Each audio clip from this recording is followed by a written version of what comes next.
Rasulullah SAW lahir pada hari Senin 12 Rabiul Awal di tahun Gajah 570 Masehi, tahun di mana pasukan bergajah Abrahah hendak menghancurkan Ka'bah namun dibinasakan Allah.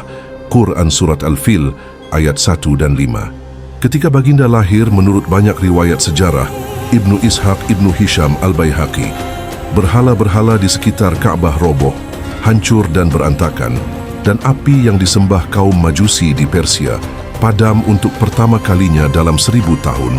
Ibunda beliau, Sayyidah Aminah binti Wahab, melahirkan tanpa kesulitan. Dalam sebagian riwayat disebutkan bahwa tubuh bayi Muhammad SAW bersih, wangi dan bercahaya, tidak dikotori darah seperti bayi lain. Setelah lahir, Rasulullah SAW disusui oleh ibunya selama beberapa hari, lalu diserahkan kepada Halimah As-Sa'diyah, seorang wanita dari kabilah Bani Sa'ad. Sejak Halimah menerima bayi Muhammad SAW, unta tua milik Halimah yang sebelumnya kurus dan lemah tiba-tiba menjadi gemuk dan cepat menghasilkan banyak susu. Dikisahkan dalam riwayat-riwayat lama dari kalangan ahli sirah bahwa Halimah As-Sa'diyah, ibu susu Rasulullah SAW, memiliki satu sisi dada yang lemah. Namun ketika bayi Muhammad SAW didekatkan, beliau justru menyusu pada sisi itu. Dan dengan izin Allah, sisi yang lemah itu pun kembali sehat dan memancarkan susu berlimpah. Seiring tumbuh besar, Nabi Muhammad SAW kecil dikenal jujur, sopan dan disukai semua orang. Dalam riwayat Ibnu Sa'd dan Ibnu Hisham, diceritakan bahwa ketika beliau berjalan di bawah terik matahari, awan bergerak mengikuti dan menaunginya. Beberapa ulama seperti Imam As-Suyuti menyebutkan bahwa fenomena ini terjadi berulang kali, disaksikan baik oleh pengasuhnya maupun para pedagang ketika beliau ikut berdagang bersama pamannya Abu Thalib. Suatu hari Rasulullah SAW bertemu seorang pemburu yang menangkap seekor kijang betina. Kijang itu berbicara dengan izin Allah, memohon izin kepada Rasulullah SAW untuk dilepaskan sejenak agar dapat menyusui anak-anaknya dengan janji akan kembali. Rasulullah SAW mengizinkannya, dan ajaibnya, kijang itu benar-benar kembali setelah menyusui anak-anaknya. Melihat hal itu, pemburu itu tersentuh dan memeluk Islam. Maknanya menunjukkan kemuliaan akhlak dan kasih sayang Nabi SAW terhadap makhluk. Mukjizat besar Nabi SAW yang disebut langsung dalam Al-Quran adalah terbelahnya bulan. Allah berfirman, telah dekat saat itu hari kiamat dan terbelahlah bulan. Quran Surat Al-Qamar ayat 1. Kaum Quraisy menantang Rasulullah SAW. Tunjukkan mukjizatmu jika benar engkau utusan Allah.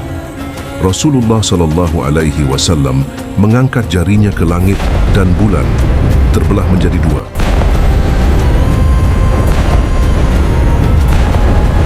Satu bagian di atas gunung Abu Qubais, satu lagi di gunung As-Suwaidah. Semua mata menyaksikan namun hati mereka tetap keras. Ini bukan sihir tapi tanda nyata dari Allah. Bukti kenabian Muhammad SAW.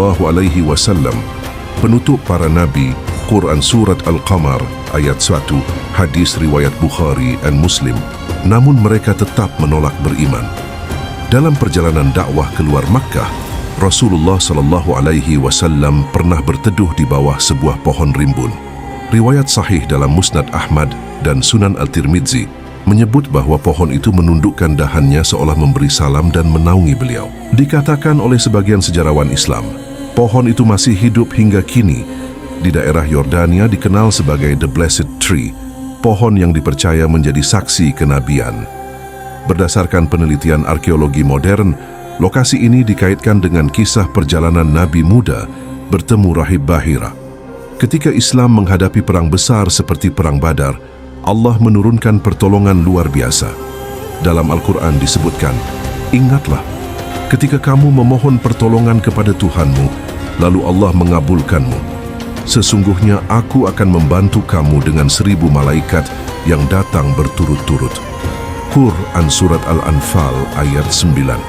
Para sahabat bersaksi bahwa mereka melihat sosok berpakaian putih yang tidak dikenal berperang di barisan kaum muslimin. Para malaikat yang diutus untuk mengokohkan barisan meneguhkan iman. Ketika beliau duduk di majelis bersama para sahabat, bahu beliau selalu tampak paling tinggi, meski beliau duduk paling rendah, seolah Allah sendiri meninggikan derajatnya di hadapan manusia. Dan dalam riwayat lain, lalat dan nyamuk tidak pernah menghinggapi tubuh Rasulullah SAW karena tubuh beliau dipenuhi cahaya dan wangi-wangian alami. Sirah ulama salaf Ibn Kathir dalam Al-Bidayah wa An-Nihayah. Saat para sahabat kehausan, beliau celupkan tangannya ke bejana kecil. Dari jari jemarinya mengalir air jernih bagaikan mata air surga. Dalam kelaparan, beliau meletakkan tangan di atas sedikit makanan. Lalu makanan itu bertambah, tak habis dimakan hingga semua kenyang. Dan ketika Rasulullah beralih dari batang kurma ke mimbar baru, batang kurma itu menangis keras, rindu pada sentuhan beliau yang penuh kasih. Pada malam yang sunyi, Rasulullah SAW diangkat dari Masjidil Haram menuju Masjidil Aqsa. Dari sana, beliau naik menembus 7 lapis langit, bertemu para nabi hingga ke Sidratul Muntaha, tempat tak satu pun makhluk pernah sampai.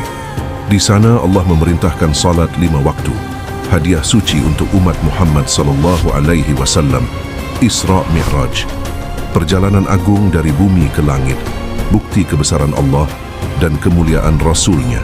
Quran Surat Al-Isra ayat 1. Namun mukjizat terbesar Rasulullah SAW bukanlah pembelahan bulan, bukan pula pasukan malaikat, melainkan Al-Quran itu sendiri. Kitab suci yang tiada tanding dalam keindahan bahasa, kedalaman makna dan kebenaran ilmiah. Mukjizat yang kekal hingga akhir zaman. Allah menantang seluruh manusia, jika kamu ragu terhadap Al-Quran yang kami turunkan kepada hamba kami, maka buatlah satu surat yang semisal dengannya. Quran Surat Al-Baqarah ayat 23. Kisah ini bukan sekadar sejarah, tapi pelajaran bahwa Allah menolong hambanya yang jujur dan sabar.